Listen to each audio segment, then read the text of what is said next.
As you can probably tell, I am doing this video from my home this morning. I am still working from home this week as I recover from my hip surgery. I want to thank all of you for your support and your prayers. Things have gone well. I look forward to seeing you all in worship on Sunday. As I have been preparing for Advent, every year we have a Blue Christmas service. On the 21st of December is the longest night of the year. We do that because mm, Christmas isn't always a time of joy and um, excitement and hope for everyone. As a matter of fact, sometimes the holidays can be a real season of pain for people, and we want to provide space for people to do that. Sometimes we forget that the Christmas story includes Herod.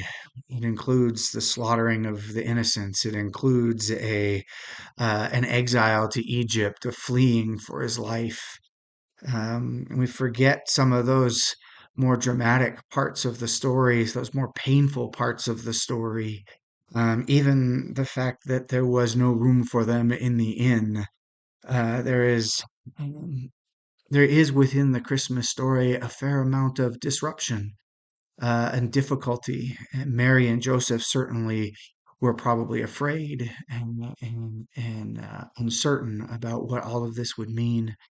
And so we want to take an opportunity to acknowledge that even as we celebrate the arrival of the Christ child in the manger, born to Mary, we also acknowledge that that arrival was not simply one of joy and peace and hope, um, and to make room for all of us as we celebrate this season, to celebrate and to remember not only the enthusiasm, the excitement that we celebrated as children, but also the realization and the truth that in life there is loss, in life there is suffering, and sometimes the greatest hope that we can be found is not in a God who never suffers and a God who only brings joy and smiles, but also in a God who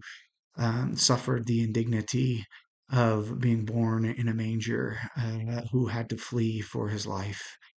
And we remember that because we believe that the birth of this child is for all of us, wherever we may find ourselves in this season. We know that God meets us where we are, and that is evidenced by what we celebrate and what we anticipate on Christmas morning.